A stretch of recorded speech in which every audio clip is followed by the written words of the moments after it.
전문적인 물류 서비스가 필요할 땐 로지브릿지를 검색해보세요.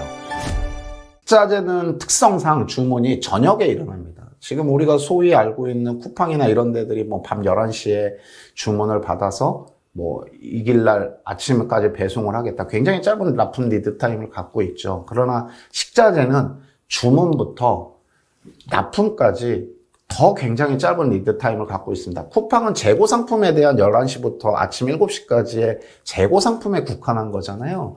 근데 식자재는 재고 상품은 30, 40%밖에 안 되고요. 나머지 60, 70%는 주문 후 제조사나 납품 유통사나 협력사나 벤더들한테 그 주문에 따른 상품을 공급받은 후에 납품되는 경로입니다. 그래서 굉장히 짧은 리드 타임을 갖고 있는 영역 산업 중에 하나다. 그로 인해서 이런 콜드체인에 대한 관리 체계도 굉장히 저스트하게 힘들게 관리되고 있다라고 이해하면 좋을 것 같습니다.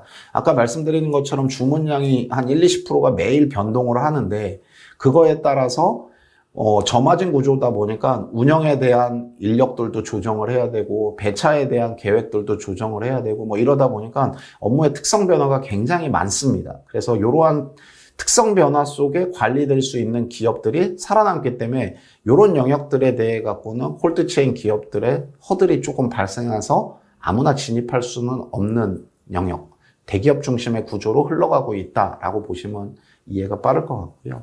근데 이제 이런 부분들에 대한 해결 방안으로서 지금 산업의 특성상 보는 게 그런 시스템화. 대부분 대기업들은 그런 콜드체인망을 관리하기 위한 시스템들이 다 셋업되어 있습니다. TMS, WMS, 뭐 ERP라든지 그다음에 더 나간 시스템화들을 다 공급하게 갖고 있고요.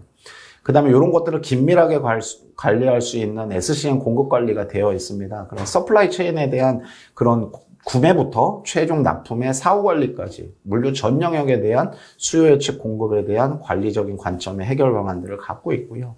그 다음에 안정적인 관리 풀을 갖고 있어서 그런 기업들이 인력에 대한 섭외라든지 뭐 이런 물동량 변화에 대한 부분, 그 다음에 짧은 리드 타임을 업무를 완성하기 위한 방안들을 연구로 하고 있다라고 이해하시면 굉장히 좋을 것 같고요.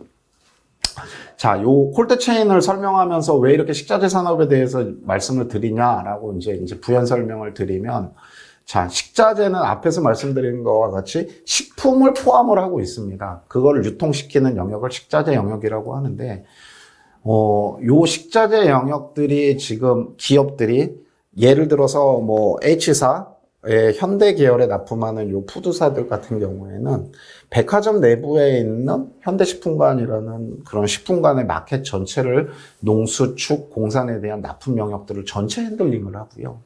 그 다음에 자체적인 FS라든지 식재영업이라든지 이런 것들에 대한 핸들링 영역도 관리를 하고 전문적인 물류 서비스가 필요할 땐 로지브릿지를 검색해보세요.